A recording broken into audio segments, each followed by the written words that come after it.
अस्सलाम वालेकुम स्टूडेंट्स, उम्मीद है कि आप लोग खैरियत से होंगे। जैसा कि आपको मालूम है कि हमने second year commerce partnership liquidation या डिसोल्यूशन का चैप्टर स्टार्ट किया था, उसके इंट्रोडक्शन का चैप्टर भी किया था और उसमें क्वेश्चन भी किया था। आज हम एक छोटा सा बट ट्रिकी क्वेश्चन करने वाले हैं।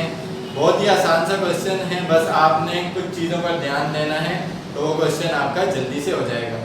तो स्टार्ट करते हैं। बुक का क्वेश्चन है, पास पेपर का क्वेश्चन ये नहीं है, लेकिन इस तरीके का क्वेश्चन आपके पास पेपर में भी आ चुका है।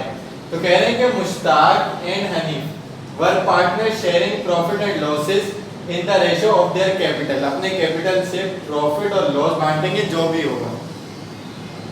At the time of dissolution, dissolution के टाइम क्या हुआ कि उनका जो कैपिटल था उन दोनों का ₹1,05,000 एंड ₹60,000। 1,05,000 किसका हुआ? मुश्ताक का। 60,000 किसका हुआ? हनीफ का। ठीक है जी। तो ये हम यहाँ पर M लिख दिया हमने और यहाँ पर H लिख दिया हनीफ का। They sold out all the asset, सारे एसेट बेच दिए। And paid of all the liabilities, जितनी भी फर्म की जितनी भी लायबिलिटीज थी वो सब कर दी। And had cash on hand ₹1,98,000। और अभी उनके पास जो कैश बचा है वो कितना बचा है? ₹1,98,000 उनके पास मौजूद है। जैसा कि हमें पार्टनरशिप लिक्विडेशन या डिसोल्यूशन कह लें, उसके अंदर स्टेप्स का मालूम है। सबसे पहले एसेट बेचते हैं, बेच दिए। लायबिलिटीज पे आउट करते हैं, पे कर दी। ठीक है जी। लॉस वॉस कुछ भी डिस्ट्रीब्यूट होता है उसके हवाले से तो अभी उसने कोई बात नहीं बोली, सिर्फ ये बताया है कि 198 का जो कैश है ना वो आपके पास मौजूद है। अच्छा, रिक्वायर्ड में कह रहे हैं शो कंप्यूटेशन ऑफ प्रॉफिट और लॉस ऑन रियलाइजेशन। प्रॉफिट या लॉस ऑन रियलाइजेशन की कंप्यूटेशन करें। इसका मतलब जो स्टेप हमारा डिस्ट्रीब्यूशन ऑफ प्रॉफिट और लॉस ऑन रियलाइजेशन है वो इन्होंने नहीं किया, तो वो फाइंड आउट करना पड़ेगा सबसे पहले। तो कंप्यूटेशन करेंगे, फिर हमने रिकॉर्ड करना है जर्नल एंट्रीज में क्या कि जो हमने profit and loss distribution find out किया होगा उसको और इनकी लिक्विडेशन को, यानी कि फाइनल पेमेंट को। प्रीपेयर पार्टनर्स कैपिटल अकाउंट और पार्टनर के कैपिटल अकाउंट भी हमने प्रिपेयर करने हैं। तो सबसे पहले आप इनके रेशियोज फाइंड आउट कर लें या शो कंप्यूटेशन ऑफ प्रॉफिट और लॉस ऑन रियलाइजेशन मालूम कर लें, कोई मसले वाली बात नहीं। तो सबसे पहले हम अकॉर्डिंग टू द क्वेश्चन ही चलते हैं कि हम पहला पार्ट करेंगे नंबर 1, यानी कि कंप्यूटेशन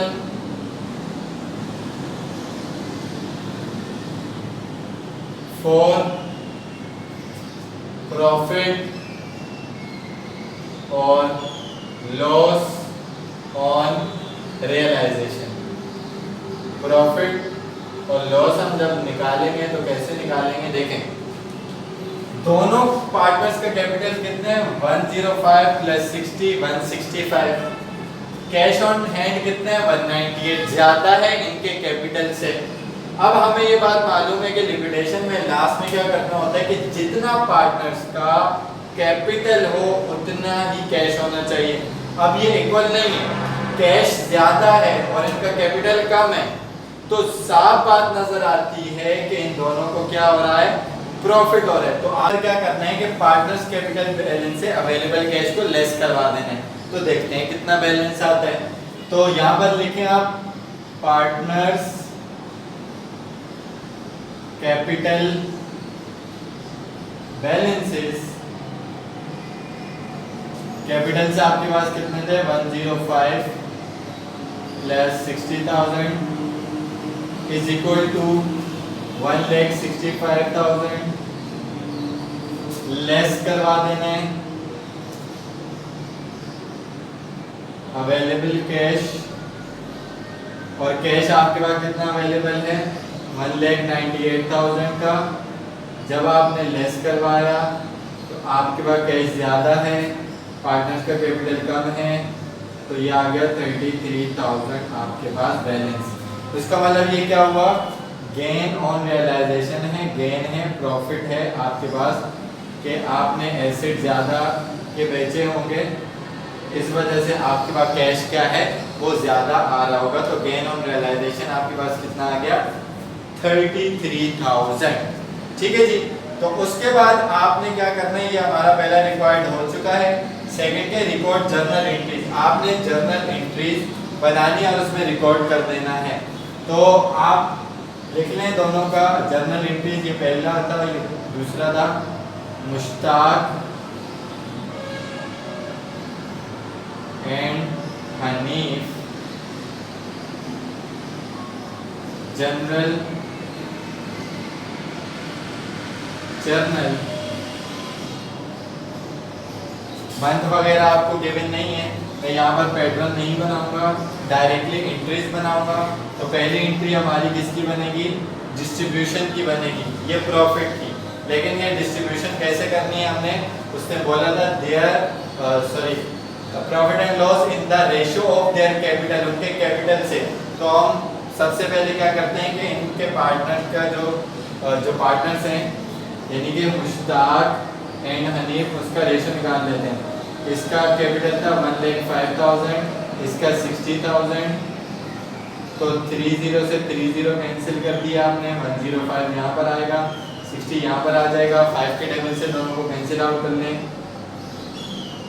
521 जार और 512 जार, मजीद कैंसिलेशन हो सकती है 34 जार, और इसको भी कैंसिल आउट कर दिया तो 37 जार।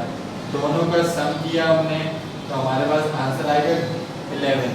7 + 4 = 11 यानी कि 11 हिस्सों में आपकी कोई भी चीज़ होगी वो बांटी जाएगी। उसमें से 7 हिस्से किसके, मुश्ताक के, और हनीफ के कितने हिस्से, 4 हिस्से। तो दोनों को जब प्रॉफिट मिलेगा तो दोनों का कैपिटल अकाउंट इंक्रीज हो जाएगा। और गेन ऑन रियलाइजेशन, इसकी नेचर क्या है, क्रेडिट। जब ये डिस्ट्रीब्यूट हो जाएगा तो कम हो जाएगा, खत्म हो जाएगा तो डेबिट चला जाएगा, यानी कि गेन ऑन रियलाइजेशन डेबिट हो जाएगा। कितने से, 33,000 से उन दोनों को मिलेगा, यानी कि मुश्ताक और हनीफ को, तो वो क्रेडिट हो जाएंगे, यानी कि मुश्ताक का कैपिटल क्रेडिट और हनीफ का कैपिटल भी क्रेडिट हो जाएगा। तो जब डिस्ट्रीब्यूशन आप करेंगे तो यहाँ पर आप निकाल चुके हैं, इसको मैं मिटा देता हूँ। यहाँ पर जब आप डिस्ट्रीब्यूशन करेंगे 33,000 मल्टीप्लाई बाय इसके 7 हिस्से थे 11 में से, तो 11 में से 7 उसके चले गए, इसके बच गए 4 11 में से। नरेशन आप लिख देंगे टू रिकॉर्ड द डिस्ट्रीब्यूशन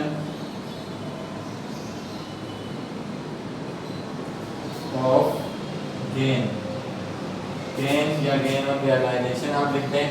ये लिख दिया, अमाउंट आपके पास जो आ जाएगी 33,000 multiply by 7 divided by 11 is equal to 21,000। तो 33 में से आप 21,000 माइनस कर दें तो आपके पास बच जाएगा 12,000 रुपीज़। तो ये आपने गेन जो है वो डिस्ट्रीब्यूट कर दिया। दूसरी एंट्री हम जो इसकी बनाएंगे वो किस चीज़ की बनाएंगे, वो बनाएंगे इसके लिक्विडेशन की, यानी कि फाइनल एंट्री, फाइनल पेमेंट की एंट्री बनाएंगे। और हमने इसके पार्टनर का कैपिटल अकाउंट भी बनाना है, बट पहले वो एंट्री बना लेते हैं। एंट्री बनाएंगे तो हमारा पार्टनर का कैपिटल भी आसान हो जाएगा। तो जब हम इसको लिक्विडेट करेंगे तो दोनों का कैपिटल खत्म हो जाएगा। दोनों का कैपिटल खत्म होगा तो कहाँ चले जाएगा, डेबिट में। तो मुश्ताक का कैपिटल भी डेबिट हो गया और हनीफ कैपिटल भी डेबिट हो गया, और कैश आपके पास क्या हो जाएगा, क्रेडिट हो जाएगा। अच्छा, दोनों साइड इक्वल होनी चाहिए। कैश आपके पास अवेलेबल कितना था, 1,98,000। मुश्ताक का कैपिटल पहले कितना था, 105। तो इसमें आप प्लस करवा लें, आपको क्या मिला, इसका प्रॉफिट मिला 21,000, तो ये प्लस हो जाएगा। इसका कैपिटल कितना था, 60,000, प्लस किया तो आपके पास कितना प्रॉफिट था, 12,000, ये प्लस कर दिया। कैश अवेलेबल आपके पास था 1,98,000, तो 105 और 21 प्लस किया तो 126 आ जाएगा। और 60, 70, 72 इन दोनों को प्लस किया तो 198 हो गया। तो आप लिख देंगे to record the liquidation of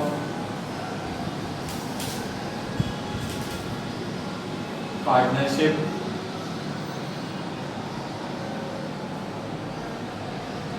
या फिर आप ये भी लिख सकते हैं कि to record the payment to each partner. तो ये यहाँ पर आपने पेमेंट कर दी है, आपकी लिक्विडेशन हो चुकी है, आपके दो रिक्वायर्ड हो चुके हैं।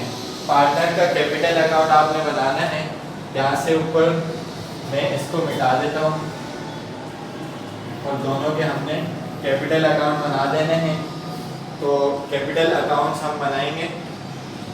कैपिटल अकाउंट में सबसे पहले किसका अकाउंट बनेगा?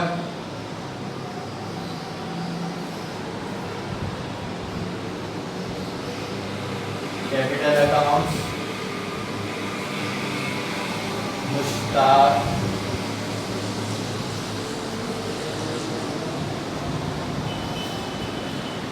का अकाउंट है। सेकंड आपके पास अकाउंट बनेगा हनीफ का।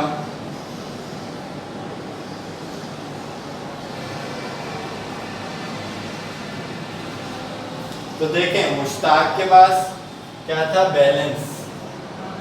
मुश्ताक का कैपिटल बैलेंस कितना था? क्रेडिट साइड पे था, डेबिट उस पे बोला नहीं था। 105 था उसके पास। अच्छा जी, फिर क्या हुआ? उसको प्रॉफिट मिला यहाँ पर, तो वो क्रेडिट हो गया। एंट्री नंबर 1 के अंदर गेन ऑन रियलाइजेशन कितना मिला? 21,000। ठीक है जी। सेकंड एंट्री के अंदर वो डेबिट हो गया। किसकी वजह से? कैश की वजह से, क्योंकि फाइनल पेमेंट मिली। नंबर 2 कैश कितने से? 126 से। तो दोनों साइड हम टोटल कर लेते हैं।